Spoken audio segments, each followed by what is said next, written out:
Salmo 127, versículos 1 e 2, dizem assim: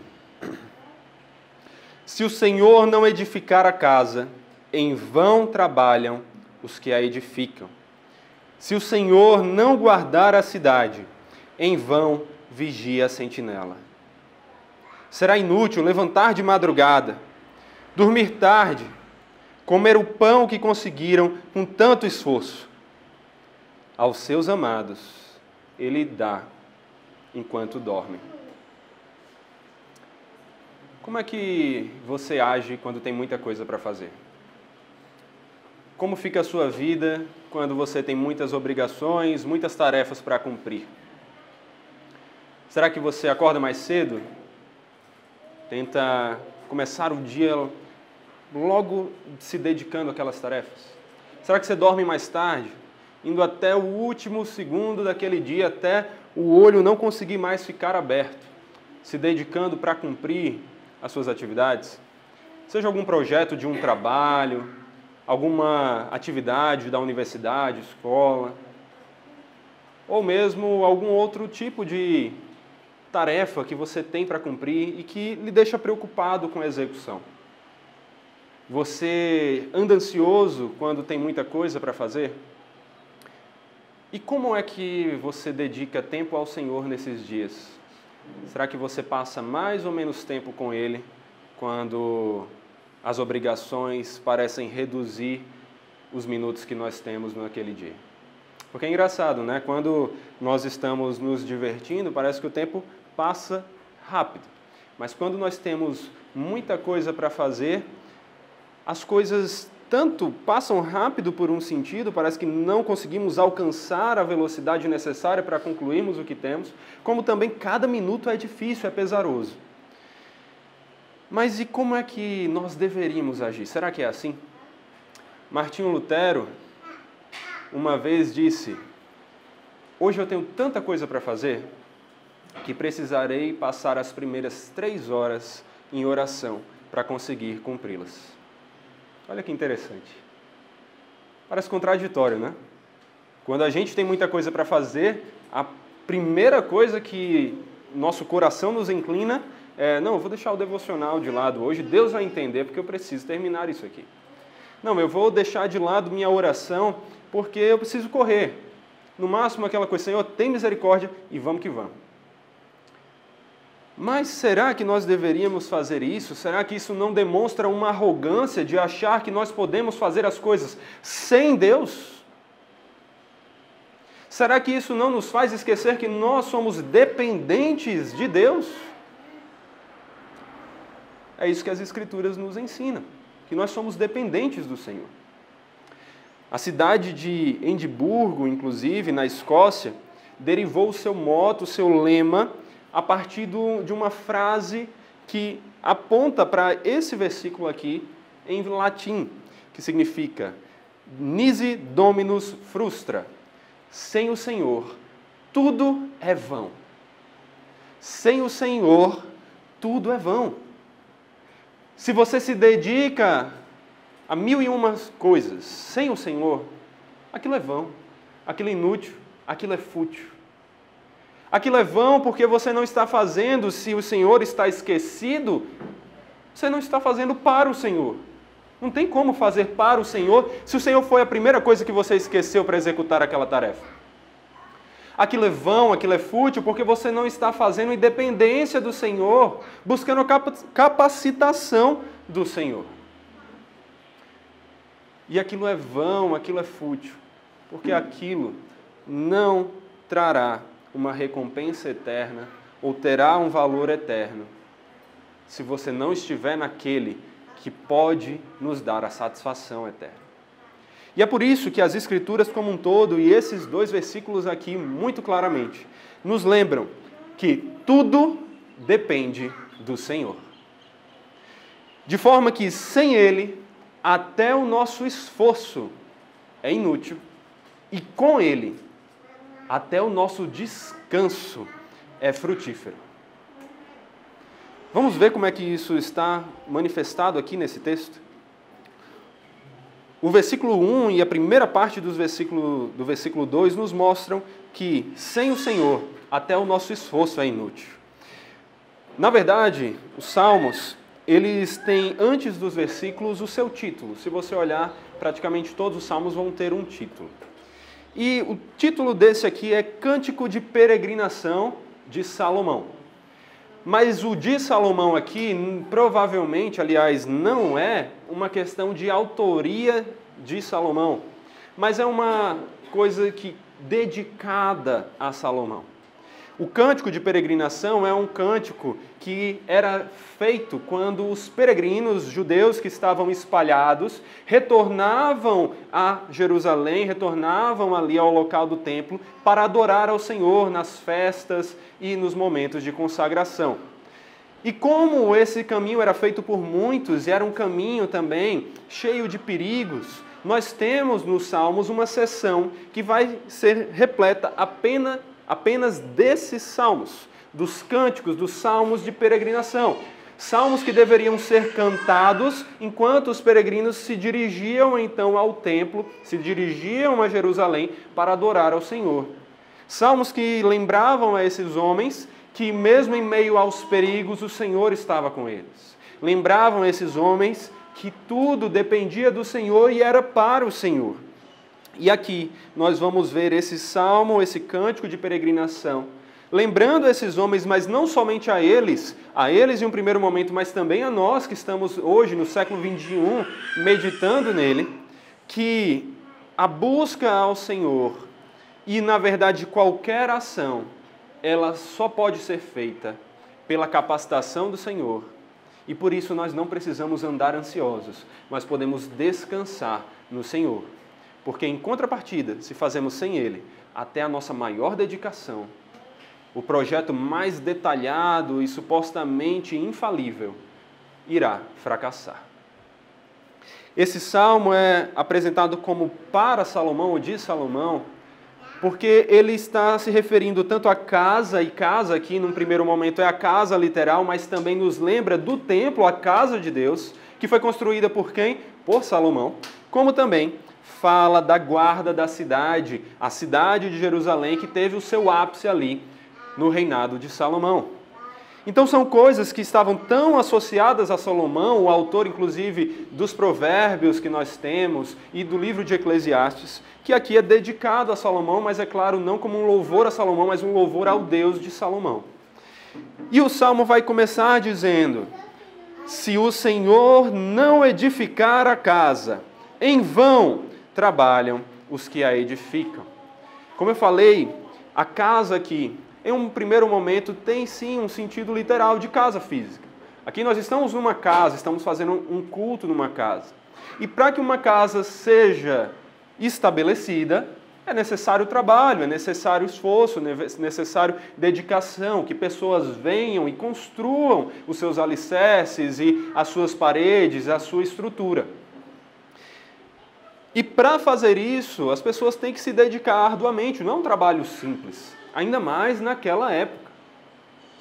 Quando você pensa na construção de uma casa, você não pensa em algo rápido que vai ser feito por qualquer pessoa, mas algo que muitas pessoas que já são capacitadas para aquilo vão dedicar esforços. E aqui o Senhor está dizendo que não importa a maior dedicação de alguém, se o Senhor não conceder a graça daquela casa se estabelecer. Sabe, nós vemos na história muitos momentos em que as pessoas olham e pensam que são autônomas, independentes, capazes de viver sem Deus, e que Deus não é capaz nem sequer de se meter na vida delas, ou de frisar, de tocar um dedo que envolva algum reflexo naquela tarefa que elas têm para concluir. Como não lembrar também, não de uma casa literal, mas de uma construção magnífica, gigante, como o Titanic, onde os homens chegaram a dizer que nem Deus era capaz de afundar. Nós sabemos qual foi o fim dessa história. Deus é o único que consegue estabelecer algo. Talvez você olhe para isso e você questione: nossa, mas tem tantas pessoas que não creem em Deus e constroem edifícios maravilhosos. O que é que esse salmo quer dizer então? Ele está errado? Não. A questão é que no dia que Deus quiser, cada um desses edifícios cairá por terra. E se Deus não quiser, nenhum desses edifícios se coloque em pé.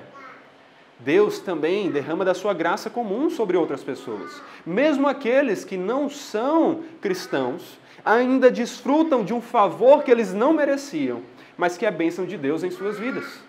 Deus é aquele que está à frente de todos os acontecimentos. Nada acontece sem que o Senhor permita ou decrete. Tudo depende do Senhor. E sem Ele, até o maior esforço será vão. Mas essa casa aqui não é apenas uma casa literal. Ela pode ter outros significados. E dentro do contexto do Salmo, que nós não vamos hoje nos focar, mas ela também vai ter, pelos versículos 3 a 5, uma relação com a família, com os filhos, que são bênção do Senhor. E que sim, nós deveríamos buscar ter, para glorificar ao Senhor também, através da nossa descendência, criando discípulos para a glória dele. A casa aqui, ela envolve também, então, não somente uma estrutura física, mas ela envolve uma família que só pode se estabelecer com o Senhor. Casamentos, criação e relacionamentos entre pais e filhos só se mantém quando o Senhor derrama da sua graça. Mais uma vez, eu não estou querendo dizer que pessoas que não são cristãs não vão conseguir ter em alguma medida um bom relacionamento, uma boa família. Mas o que eu quero lembrar é que mesmo quando os não cristãos conseguem ter isso, é por graça de Deus e não por merecimento deles. Não porque eles foram bons demais e se capacitaram e fizeram as corretas ações, falaram as palavras adequadas. Não, é graça de Deus. Mas ao mesmo tempo que se na vida de não cristãos as coisas podem também dar certo em alguma medida pela graça do Senhor, isso não deve nos fazer esquecer que nosso dever é buscar o Senhor e no Senhor estabelecermos a nossa casa, a nossa família, a nossa vida, a nossa existência. Casa aqui envolve então um significado muito mais rico. E nós precisamos do Senhor, quer creiamos ou não. Mas quando nós cremos, nós conseguimos ver mais nitidamente pelos olhos da fé a ação do Senhor em criar e manter e em sustentar essas casas. Se o Senhor não edificar, em vão trabalham os que a edificam. Aqui nós temos a mesma palavra para a ação do Senhor de edificar, como também a qualificação dada àqueles que estão trabalhando, o edificar também. E o que o Senhor está dizendo aqui é o seguinte, que se o Senhor não for o responsável pelo sucesso, pela concretização daquela edificação, daquele estabelecimento, também uma tradução possível para essa palavra, aquilo não vai se estabelecer. O Senhor é soberano nisso e tudo depende dele. Em vão trabalham aqueles que buscam fazer as coisas sem Deus. Esse trabalho, que é um trabalho penoso, um trabalho difícil aqui, um trabalho árduo, dedicado, ele não é o suficiente para edificar a casa. Ele não é o suficiente para estabelecer aquela construção. Ele não é o suficiente para estabelecer aquela família. E agora eu quero ampliar esse significado para um significado que nós vemos na mensagem das Escrituras, que é a sua maior dedicação e a sua melhor obra não será o suficiente para estabelecer a sua vida diante do Senhor. A única maneira de você ficar firme, em pé, diante do Senhor, é se você dobrar os seus joelhos a Ele, clamando por misericórdia, clamando que Ele o salve e que Ele seja o responsável por edificar e por firmar a sua salvação. Você não é capaz de conquistar a salvação sem Deus. Você não é capaz de edificar, de estabelecer a sua casa, a sua vida, a sua existência, sem o Deus que é o autor da vida e o sustentador dessa existência.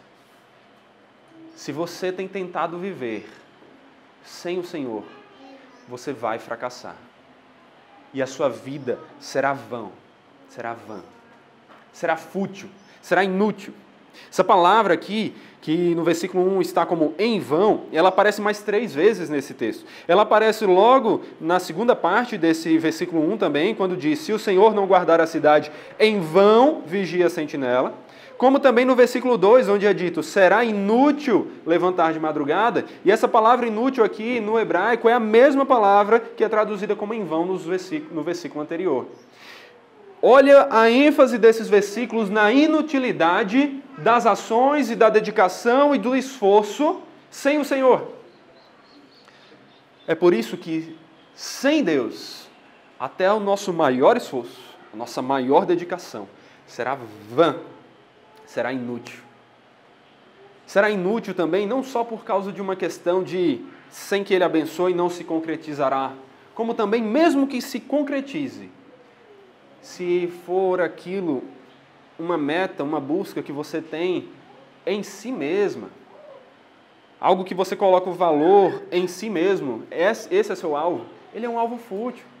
As coisas só têm valor, elas só deixam de ser algo pequeno, passageiro, quando você faz para aquele que é eterno e que nos sustenta eternamente. O melhor dos seus trabalhos, o maior sucesso que você alcançar na sua carreira, nos seus estudos, a família mais bonita que você criar e tudo mais que você fizer, se não for feito para o Senhor, capacitado pelo Senhor, guiado pelo Senhor, não terá valor e não se manterá de pé no dia que o justo juiz vier para julgar o mundo e nos levar a uma nova criação. Se você ainda tem dúvidas de se sua casa está edificada no Senhor, não fique parado. Não deixe o tempo passar, porque pode ser que você não tenha mais tempo. Às vezes as casas estão ali bonitas, firmes, mas de repente as coisas caem. Nós nunca sabemos quando. E como é que você está preparado para o dia que tudo cair e somente aqueles que estiverem debaixo dos braços de Cristo permanecerem de pé e a salvos? A sua casa tem sido edificada com o Senhor ou sem o Senhor? A sua vida tem sido vivida para o Senhor e com o Senhor ou sem o Senhor? Sem o Senhor, você tem vivido a vida mais inútil e fútil que pode ser vivida. Sem Ele, nada terá valor. Aqui nós temos tanto pessoas mais novas quanto pessoas mais velhas. Pessoas que, na idade ou não, já enfrentaram também muitas fases.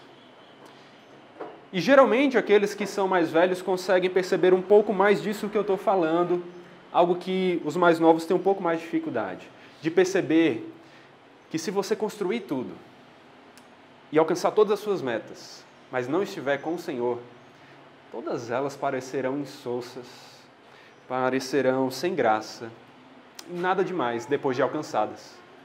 Até a gente conquistar, parece que a gente vive por aquilo, mas depois de conquistar, e agora? Próximo passo. E a gente fica nisso. Quem já tem filho, já passou pelaquela fase de, olha, eu quero filho, agora é a fase do filho. Quem já casou, já passou pelaquela fase, olha, agora eu quero casar. Quem está trabalhando e conseguiu algum sustento, algum sucesso na carreira, já passou pelaquela fase de a minha meta é conseguir esse destaque. E cada uma dessas metas, quando alcançadas, ainda que elas tenham o seu valor e o seu deleite, elas não são tudo, elas não são suficientes, elas se mostram fracas quando tem valor em si mesmo, quando não olhamos para acima do sol. E é isso que eu quero chamar você a ver agora. O mesmo homem a quem esse salmo é dedicado falou sobre isso.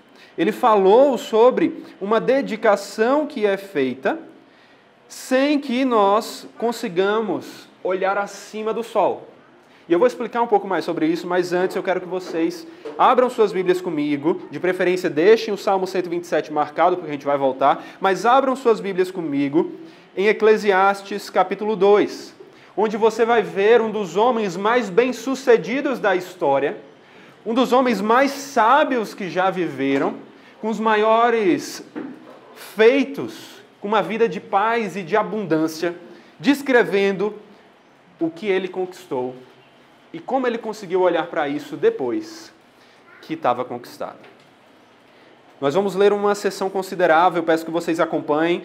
Eu vou ler agora primeiro dos versículos 1 a 11. Diz assim, Salomão falando: Eu disse a mim mesmo, vamos, prove a alegria, procure ser feliz. Mas também isso era vaidade. Concluí que o riso é tolice e que a alegria não serve para nada. Resolvi no meu coração entregar-me ao vinho, sem deixar de me guiar pela sabedoria e de me apoderar da loucura, até descobrir o que de bom os filhos dos homens poderiam fazer debaixo do céu durante os poucos dias da sua vida. Empreendi grandes obras. E como empreendeu? Construí casas, o templo do Senhor, o seu palácio e muitas outras. Plantei vinhas para mim, fiz jardins e pomares para mim, e neles plantei árvores frutíferas de toda a espécie. Fiz para mim tanques de águas, para com elas regar o bosque em que reverdeciam as árvores. Comprei escravos e escravas, e tive escravos que nasceram em minha casa. Também tive bois e ovelhas, mais do que tiveram todos os que viveram em Jerusalém antes de mim. Amontoei também para mim prata e ouro, e tesouros de reis e de províncias. Provi-me de cantores e cantoras e das delícias dos filhos dos homens. Mulheres e mais mulheres, mais de 1000 mulheres. Eu me tornei importante, superei todos os que viveram antes de mim em Jerusalém. E minha sabedoria nunca me abandonou. Tudo aquilo que meus olhos desejaram, eu não lhes neguei. Nem privei o meu coração de alegria alguma, pois eu me alegrava com todas as minhas fadigas, com meu trabalho penoso, e isso era a recompensa por todas elas. Salomão conquistou muita coisa. Olhe tudo que ele descreveu. Mas vamos para o próximo versículo. Olha o 11. Considerei todas as obras que as minhas mãos fizeram, e também o trabalho que eu, com fadigas, havia feito. E eis que tudo era vaidade e correr atrás do vento, e nenhum proveito havia debaixo do sol. Vá agora para o versículo 20. Versículo 20, do 20 ao 23, diz assim: Então tratei de fazer com que meu coração perdesse a esperança de todo o trabalho com que me fadiguei debaixo do sol. Porque uma pessoa pode fazer o seu trabalho com sabedoria, conhecimento e habilidade, mas deixará o seu ganho como herança a quem por ele não se esforçou. Também isto é vaidade e grande mal. Pois que proveito alguém tem de todo o seu trabalho e da fadiga do seu coração em que anda trabalhando debaixo do sol? Porque todos os seus dias são cheios de dor, e o seu trabalho é desgosto. Nem de noite o seu coração descansa. Também isto é vaidade. E a chave para entendermos todo esse desespero manifestado aqui por Salomão está na frase debaixo do sol. Essa é a chave interpretativa para você entender Eclesiastes. Eclesiastes parece ser um livro extremamente negativo. Se o restante das Escrituras nos mostra que tudo acontece de acordo com o decreto de Deus, Eclesiastes mais de uma vez se refere a tudo como fruto do acaso. Se as Escrituras louvam a dedicação, Eclesiastes fala da vaidade e da futilidade dela. E por que isso? Por causa dessa chave, por causa da vida debaixo do sol. A vida debaixo do sol é a vida que olha apenas para a criação, para aquilo que os nossos olhos alcançam. A vida debaixo do sol é aquela que não consegue olhar para acima do sol, para aquele que fez o sol e tudo que há. A vida debaixo do sol, portanto, é a vida do incrédulo. É a vida daquele que não tem fé para ser capacitado a enxergar além e a ver o valor das coisas diante daquele que é eterno. Assim como o nosso texto está dizendo, a vida sem Deus, a vida debaixo do sol, ela é fútil. Porque se você conquistar tudo isso, e muito dificilmente você vai conquistar as mesmas coisas que Salomão foi capaz de conquistar, muito dificilmente seu nome ficará marcado na história como o nome dele ficou. Mas mesmo assim, mesmo que você conseguisse ultrapassá-lo, no final, se você tivesse feito isso tudo apenas olhando para esta vida e para o que está debaixo do sol, não olhando para o que está além e para a vida com o Deus eterno, tudo seria vão e você não conseguiria mais desfrutar do sabor de nada. A vida sem Deus é fútil, a dedicação sem Deus é inútil. O versículo 1 do Salmo 127, então agora volte para lá, continua dizendo, aqui nós temos um paralelismo, ele fala uma coisa e depois ele vai repeti-la de uma maneira um pouco diferente, mas com o mesmo significado e mensagem. E ele diz, se o Senhor não guardar a cidade, em vão vigia a sentinela. Não é somente a criação das casas, mas a proteção da cidade onde todas essas casas se encontram, que depende do Senhor. O texto aqui vai usar a mesma palavra da ação do Senhor de guardar para a palavra sentinela. No hebraico aqui as palavras são as mesmas, muda apenas a maneira que elas estão ali no texto, mas elas são as mesmas. E o que o texto quer dizer é, de novo, que sem o Senhor tudo é vão. Sem o Senhor, até a maior das suas dedicações e esforços cairá por terra, não será suficiente. O que o texto está dizendo aqui é o seguinte, se o Senhor não guardar, é inútil ter alguém que guarde. Se o Senhor não manter, é inútil ter alguém que mantenha seus olhos abertos, sem deixar-se pegar no sono. Essa é a ideia do vigiar aqui, de manter-se acordado, olhando atento. É inútil alguém assim, porque só o Senhor é que garante a proteção.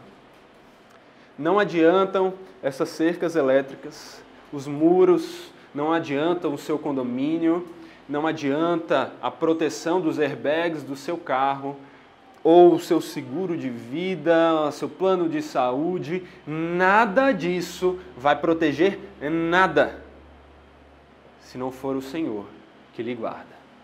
A sua vida não está nas mãos de policiais, políticos, médicos, nem de pastores. Todos nós temos a nossa vida na palma da mão de Deus. A questão é como nós aproveitamos o estar ali. É como nós conseguimos olhar acima do sol para aquele que está acima do sol, olhando para nós e nos sustentando em suas mãos. A sua casa, a sua família, a sua saúde, a sua vida, a sua salvação não se manterá se você confiar apenas nos seus esforços e na sua perseverança. Só se manterá diante da preservação de Deus. Nós que somos reformados cremos na doutrina da perseverança dos santos. Cremos que aqueles que uma vez foram salvos não perdem a sua salvação, mas eles perseveram, eles continuam firmes nos caminhos do Senhor. Mas nós só cremos nisso porque cremos na preservação dos santos. Que nós perseveramos porque existe um Deus poderoso que nos preserva nessa caminhada. Se você tentar perseverar na salvação, nos caminhos de Deus e cumprir a palavra de Deus sozinho, você vai ser um religioso, hipócrita, fraco e falho. Mas se no Senhor você clamar por misericórdia, reconhecendo que você é falho, que você cai, você não é mais santo do que os outros no sentido de que suas obras são melhores, mas reconhecer que pela graça do Senhor, no Senhor você tem a salvação, aí sim você poderá se manter, tanto nessa vida como na vida eterna. Essa é a única segurança que você pode ter. Sem o Senhor, versículo 2, será inútil levantar de madrugada e dormir tarde. Que horas você costuma acordar para cumprir as suas metas? Que horas você costuma dormir? Hoje nós vivemos na cultura daquelas pessoas workaholic, que são viciadas em trabalho, e trabalham, porque tem que conseguir alcançar aquilo. Mas elas trabalham a tal ponto que elas acabam se dizendo sem tempo para cultuar ao Senhor. Sem tempo para ter um relacionamento com o Senhor, ou mesmo para servir ao Senhor no cuidado com suas famílias e tudo mais. Essa é uma visão errada, porque vai ser inútil você levantar às 4 da manhã e dormir meia-noite, se não for o Senhor capacitando você, se você não manter a sua vida em uma busca por um relacionamento com o Senhor. Se você trabalha com tal dedicação que é capaz de ajudar os pobres, é capaz de cuidar dos necessitados, é capaz de doar para igrejas, é capaz de ajudar os que estão doentes, e tem um trabalho que faz tantas boas obras, mas você não garante aquilo que é mais importante, que é um relacionamento com Cristo. E o levar capacitado por Cristo, a mensagem de Cristo, para que outros também tenham um relacionamento com Ele, tudo isso é vão. Tudo isso é inútil e não se manterá. Não coloque desculpas para seu vício em trabalho ou sua desorganização que lhe faz trabalhar muito desorganizadamente e muito mais horas do que precisava e, portanto, se perde no tempo com o Senhor. Porque nenhuma dessas desculpas serão aceitas. Mateus 6, não vamos ler aqui, mas uma passagem extremamente conhecida, onde Jesus está ali no Sermão do Monte, ele está falando aos discípulos sobre as ansiedades da vida. E ele está dizendo, olha, vocês não precisam andar ansiosos por coisa nenhuma. Porque, olhem para os animais, eles não precisam ficar se preocupando com o amanhã. Eles descansam, eles fazem o hoje, mas eles descansam o amanhã. Você também é chamado a fazer o mesmo. Você é chamado a parar de ser ansioso e a descansar no Senhor. Você é chamado para, em primeiro lugar, buscar o reino de Deus e a sua justiça.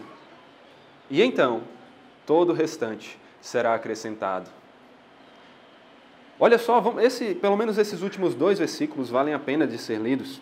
Mateus 6, versículos 33 e 34. O 33 eu já falei aqui, mas o 34 também eu quero ressaltar com você, e eu quero que você olhe por si mesmo. Mateus 6, 33 e 34 diz assim: mas busquem em primeiro lugar o reino de Deus e a sua justiça, e todas estas coisas lhes serão acrescentadas. Que coisas são essas? Tudo que estava sendo descrito antes, os alimentos, a roupa, o cuidado, o que é necessário para a nossa vida. Versículo 34, portanto, não se preocupem com o dia de amanhã, pois o amanhã trará os seus cuidados. Basta ao dia o seu próprio mal. Não ande preocupado demais com como seus esforços podem conquistar as coisas, mas descanse no Senhor e priorize o tempo com o Senhor. Que você busque ao Senhor mais do que você prioriza o tempo com qualquer outra atividade ou pessoa. Que o tempo com o Senhor no devocional, na meditação na palavra, na oração, no louvor, não falte na sua vida. E que a sua vida, então, encontre a capacitação que vem do Senhor para executar todas as outras ações que você tem para fazer. Porque sem o Senhor, será inútil você dormir pouco, acordando cedo e dormindo tarde, porque seu trabalho não vai se manter. Primeiro, porque é só o Senhor que vai capacitar você a executar e é só pela graça dele que você vai ser capaz de concluí-lo. Como também, se você for capaz de executar todo o seu trabalho, mas esquecer de ter um relacionamento com Deus, tudo isso se perderá e você não terá uma vida eterna de alegria e de paz com aquelas coisas que realmente importam. Um relacionamento, o desfrute, o se alegrar eternamente no Senhor. Vai ser inútil, inclusive, você comer o pão que você conseguiu com tanto esforço, o alimento que você conseguiu com um trabalho difícil. A palavra aqui usada é a mesma usada na maldição, lá em Gênesis 3, quando a mulher e o homem pecaram, e Deus disse, olha, em dores você dará luz. É a mesma palavra usada. É a mesma palavra usada aqui para dizer, olha, mesmo que você tenha um trabalho doloroso, difícil, que você consiga permanecer nele e executá-lo, mesmo em meio a dores, porque como consequência do pecado, os trabalhos passaram a ser doloridos, sofridos, penosos. Mesmo assim, sem o Senhor, você não vai conquistar nada. Você não vai conquistar nada sendo um mártir que sofre muito, trabalhando altas horas diante de Deus. Você só vai conquistar descansando no Senhor. Se o Senhor não guardar a sua vida, e a palavra para guardar aqui é tanto a palavra usada para quando Adão foi chamado para observar e cuidar do jardim, como a mesma palavra usada para dizer que os querubins, quando os homens foram expulsos do jardim do Éden, guardavam o jardim. Olha que interessante, o homem sozinho não consegue guardar. Adão falhou. nós também falhamos se tentarmos guardar sozinho. Agora, quando Deus capacita, porque não pensem que os querubins são melhores do que a gente porque eles são mais fortes. É só porque eles estão ali guiados pelo Senhor. E quando o Senhor é aquele que dirige a ação, nada acontece. O Jardim do Éden nunca foi invadido. Os querubins o guardam. E nós também só podemos descansar no guardar do Senhor e não nos nossos esforços, não no nosso trabalho penoso, mas somente no Senhor. Que você pare de confiar no seu próprio esforço.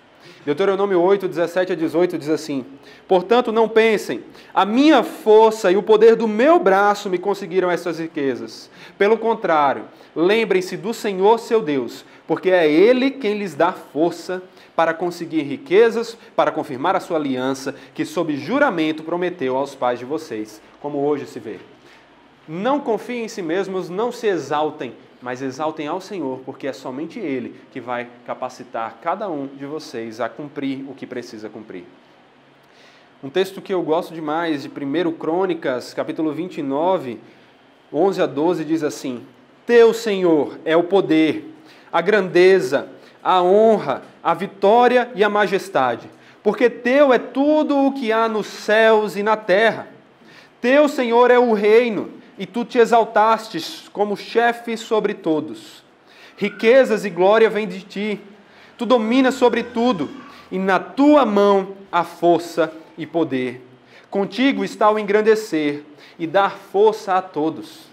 Versículo 14, pois, porque quem sou eu e quem é o meu povo para que pudéssemos dar voluntariamente estas coisas?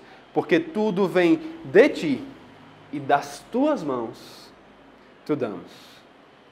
Quando você dar algo a Deus, quando você entrega algo a Deus, é porque você está pegando da mão dele e devolvendo a Ele. Ele que lhe deu o recurso para você fazer aquilo. Tudo vem de Deus. Dar um presente ou servir a Deus é como ganhar um presente do Dia dos Pais do seu filho pequeno. Aquilo saiu do seu bolso. É assim que nós somos com o Senhor. A melhor obra que nós fizemos para o Senhor, nós fizemos porque Ele nos capacitou a fazer.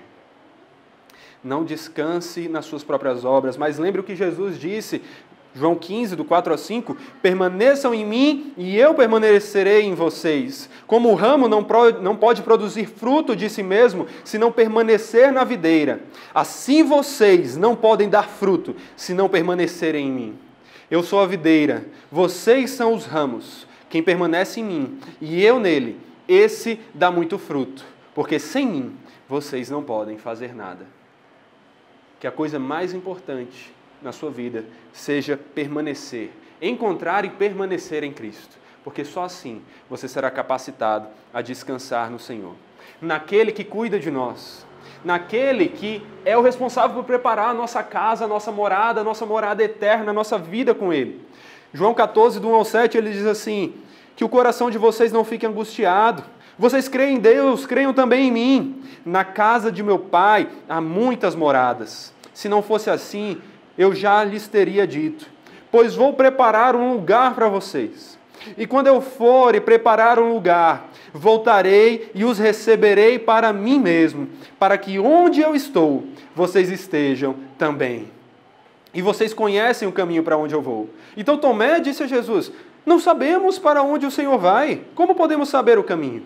Jesus respondeu, eu sou o caminho, a verdade e a vida. Ninguém vem ao Pai, senão por mim. Se vocês me conheceram, conhecerão também o meu Pai. E desde agora vocês o conhecem e têm visto. A casa que você precisa construir é, na verdade, a que Cristo constrói em nosso lugar. Mas para desfrutarmos dessa casa inabalável, precisamos percorrer o único caminho, a única verdade, a única vida. Precisamos conhecer a Cristo e permanecer nele. Só assim é que nós podemos desfrutar das bênçãos de Deus. Porque tudo depende de Deus. E sem Ele, até o nosso maior esforço é inútil. Mas com Ele, segunda parte do texto, até o nosso descanso é frutífero. Salmo 127, na segunda parte do versículo 2, diz assim, aos seus amados Ele o dá enquanto dormem. Olha que interessante. O texto está dizendo assim, olha, sabe aquelas pessoas que elas se dedicam, elas ralam, elas sofrem, elas trabalham, vão lá e acordam cedo e dormem tarde. E vão lá e ficam ansiosas e preocupadas. E têm dores como dores de parto.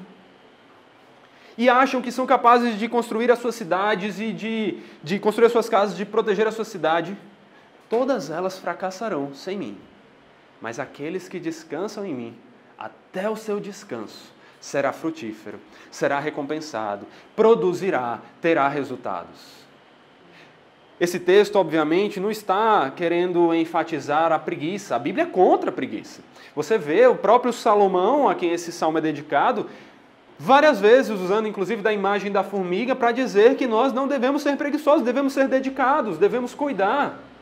O problema que esse salmo está nos chamando a perceber é a nossa soberba de nos acharmos capazes de viver sem Deus. A nossa soberba de achar que vamos conquistar as coisas pelo nosso próprio esforço, pelo nosso braço forte, ao invés de por aquele que é onipotente, todo-poderoso. Esse salmo não nos chama a viver em preguiça, mas nos chama a trabalhar e a nos dedicarmos descansando no Senhor sem ansiedade e desespero, sabendo que mesmo enquanto dormirmos, mesmo enquanto os nossos olhos estão fechados, ao contrário daquele que vigia com os olhos bem abertos, o Senhor nos protege. O Senhor nos guarda. E Ele faz isso com todos os seus amados. Aqueles que são amados pelo Senhor podem descansar no Senhor. Uma outra tradução possível para o final desse texto é: aos seus amados Ele dá o sono.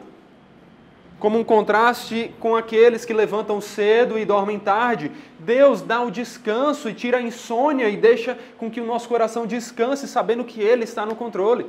Que você não tem que ficar desesperado com as reuniões que vai ter no outro dia, ou com os resultados do exame que está para sair, ou com a atividade da faculdade, da escola, ou mesmo com a conversa que você vai ter com aquela pessoa difícil. Deus está no controle. E aos seus amados, Ele dá o sono, Ele deixa descansar. Aqueles que são amados pelo Senhor podem descansar, sabendo que Ele cuida, sabendo que Ele está no controle e que Ele vigia muito melhor do que o mais atento dos vigias, do que a melhor das sentinelas, o maior dos guerreiros, o melhor sistema de segurança 2.0, 3.0, o que você quiser. Sua casa só permanecerá guardada se o Senhor quiser. Não é por causa de cerca elétrica ou do porteiro, que muitas vezes pega no sono durante o seu turno, mas é pela graça do Senhor. Tanto a sua casa física, tanto aqui de forma mais literal, o poder deitar e dormir sem se preocupar, será que eu acordarei com essa casa invadida? Como também o descansar, sabendo que eu não preciso temer a morte, eu não preciso temer a vida, mas tanto a vida eu descanso, porque é uma vida entregue ao Senhor Jesus, como também a morte é uma vida eterna que eu estarei com o Senhor Jesus. Quantas horas você costuma dormir? Hoje a gente dificilmente ouve aquela resposta de 8 horas, no máximo na vida de adolescentes e crianças, que aí sim vai até mais, né? Mas na vida de adultos a gente acha até bonito dizer: não, eu só durmo 4 horas, só durmo 5 horas. Aquela coisa, eu sou trabalhador, eu sou dedicado. Isso é uma tentação para todos nós, todos nós. Mas será que isso não nos mostra uma arrogância que temos? Porque sabe o que o sono é?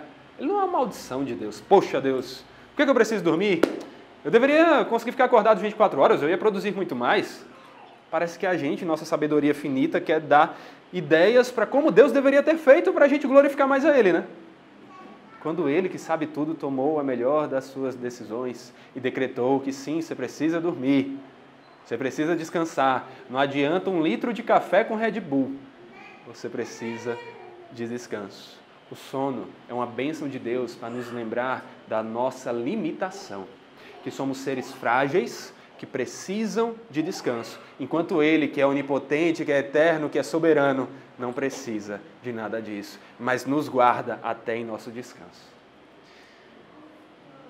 Ter tempo com Deus, antes de nos dedicarmos àquelas tarefas e àquela correria do dia a dia, não é perda de tempo, é ganho de tempo. É como aquela história de dois homens que começaram a cortar árvores para fazer lenha. E um não parava, ele ficava lá com todo esforço e tome machadada e ia com muito esforço, sem parar. E o outro trabalhava, descansava. Trabalhava, descansava. Só que quando chegou no final do dia, aquele que descansou, surpreendentemente, foi o que tinha cortado mais árvores. E o outro chegou para ele e perguntou: como você, que descansou tantas vezes, foi capaz de conseguir me superar no trabalho? E ele disse: você notou que enquanto eu estava sentado descansando, eu afiava o machado? A oração é assim. A oração não é um descanso passivo, não é uma perda de tempo.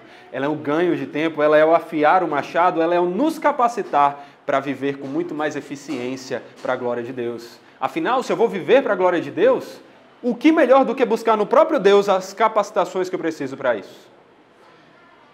Não seja arrogante de achar que se você der muitas machadadas e for muito rápido, você será capaz de concluir a obra mais rápido do que seguindo o plano daquele que disse para você: descanse, aproveite a minha bênção, descanse, descanse comigo, em tempo comigo, inclusive no domingo, um dia separado para o descanso das atividades, dos trabalhos, para termos tempo com o Senhor, mas também das 24 horas dos dias que nós temos semanalmente, de termos um tempo de devocional e meditação. Tudo isso não são obrigações, são deveres, mas são bênçãos, honras que Deus nos concede sem que merecêssemos para aproveitar. Se você está trabalhando, se você está estudando, se você tem seus compromissos e responsabilidades, nunca deixe que ele sobreponha o tempo que você precisa ter com o Senhor. Não é perda de tempo, é afiar o machado, é capacitar você mesmo a fazer aquilo da forma certa. E qual é a forma certa? Para o Senhor, pelo Senhor, capacitado pelo próprio Senhor. Lembre-se, Provérbios 3, do 5 a 6, confie no Senhor de todo o seu coração e não se apoie no seu próprio entendimento. Reconheça o Senhor em todos os seus caminhos e não se apoie em suas próprias veredas. Ele endireitará as suas veredas, os seus caminhos. Ah, mas se eu orar agora eu não vou conseguir concluir. Isso demonstra duas coisas. Você deveria ter trabalhado melhor antes para conseguir ter esse tempo, para ter o tempo com o Senhor. E demonstra a arrogância de não entender, a incredulidade de não entender que é o Senhor que vai lhe capacitar a ser mais eficiente naquele trabalho. Esse texto não condena a dedicação, ele condena a soberba de viver pelos próprios esforços e esquecer da capacitação do Senhor. Provérbios 31, por exemplo, o texto sobre a esposa excelente ali, você vê que ela levanta cedo de manhã para conseguir começar os seus afazeres. Deus não está dizendo acorde meio-dia. Deus não está dizendo durma às 10 da noite, 8 da noite.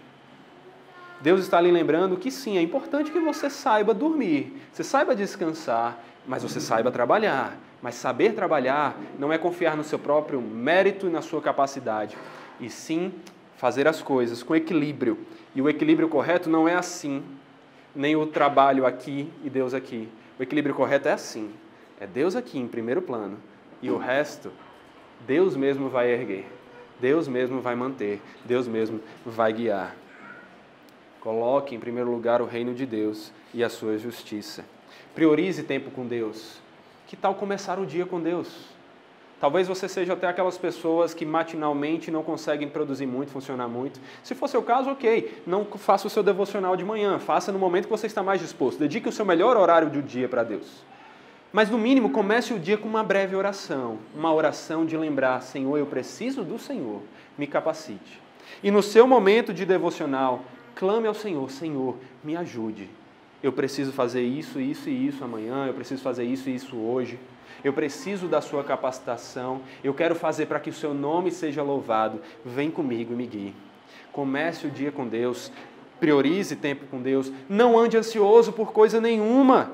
Não tem assim, não ande ansioso. Até aqui realmente está justificado sua ansiedade. Não tem ansiedade justificada. Ter um momento de ansiedade vai acontecer, isso é impossível, todos nós vamos ter. Mas o andar, o estar continuamente ansioso demonstra incredulidade, a falta de confiança naquele que nos dá a paz que excede todo entendimento.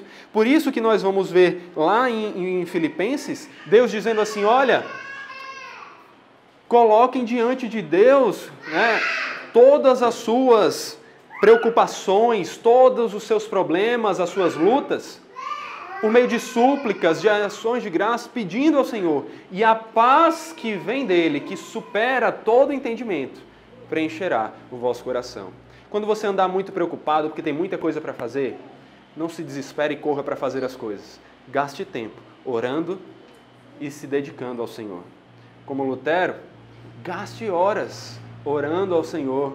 Por quê? Porque precisa descrever cada coisa onde precisa da ajuda do Senhor. E durante o trabalho, ore ao Senhor. Não esqueça do Senhor também durante a execução. Orare et labutare. Ore enquanto trabalha. Busque ao Senhor enquanto faz. E a última aplicação que eu quero fazer. Se certifique de que você é um amado do Senhor. Porque essas bênçãos aqui não são para todos. Essas bênçãos aqui são para os amados do Senhor. Mas aqueles que são amados do Senhor, aqueles que estão agraciados pelo Senhor, são também os que o amam. É claro que só o amam porque Ele nos amou primeiro. É isso que 1 João, inclusive, vai dizer. Ele nos amou e por isso nós o amamos. Mas se você não ama ao Senhor, você também não é o amado do Senhor.